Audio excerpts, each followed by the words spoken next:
नाही, आता सततचा पाऊस असेल, अतिवृष्टी असेल, त्या दृष्टिकोनातून राज्याच्या मुख्यमंत्री आणि दोन्ही उपमुख्यमंत्र्यांनी मला 1-4 दिवसापूर्वी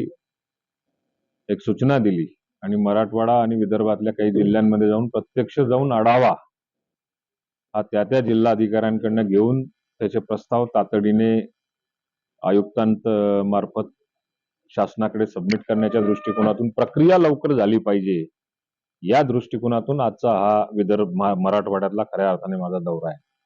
प्रचंड मोठ्या प्रमाणावरती पाऊस पडलेला आहे. स्थानिक लोकप्रतिनिधी असतील,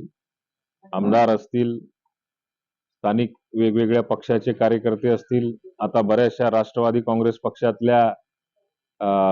तालुका अध्यक्षांनी किंवा जिल्हा अध्यक्षांनी माझ्यापर्यंत माहिती संपूर्ण मराठवाड्यातल्या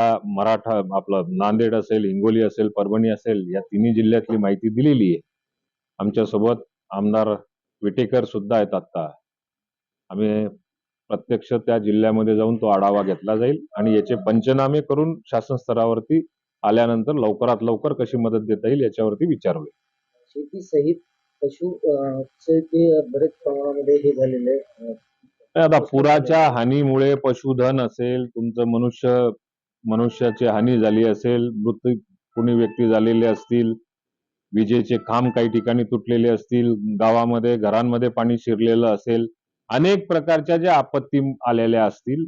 पावसाच्या पाण्यामुळे किंवा पुराच्या पाण्यामुळे, या सगळ्या आपत्तीचा आढावा जो आहे तो जिल्हाधिकारी कार्यालयामध्ये त्या विभागाकडनं घेतला जाईल आणि त्या जिल्ह्यामध्ये त्या सूचनाही दिल्या जातील की तातडीने या कारवाया शेतकऱ्यांच्या दृष्टिकोनातून, ग्रामीण भागातल्या दृष्टिकोनातून तातडीने कारवाई झाली पाहिजे, त्या दृष्टिकोनातून आजची आढावा बैठक आम्ही आयोजित केली. प्रत्यक्ष शेतकऱ्यांना मदतीचा टप्पा जो असतो, सुरुवातीला पंचनामे होतात, पंचनामे झाल्यानंतर ते तहसीलदारांकडनं कलेक्टरांकडे व्हेरीफाय होतात, व्हेरीफाय झाल्यानंतर आयुक्तांकडे येतात, आयुक्तांकडनं माझ्याकडे येतात आणि माझ्याकडे आल्यानंतर त्याच्यात प्रत्यक्ष वित्त विभागाकडनं तरतूद झाल्या लगेच डीबीटी करायला सुरुवात होते. नांदेड हिंगोली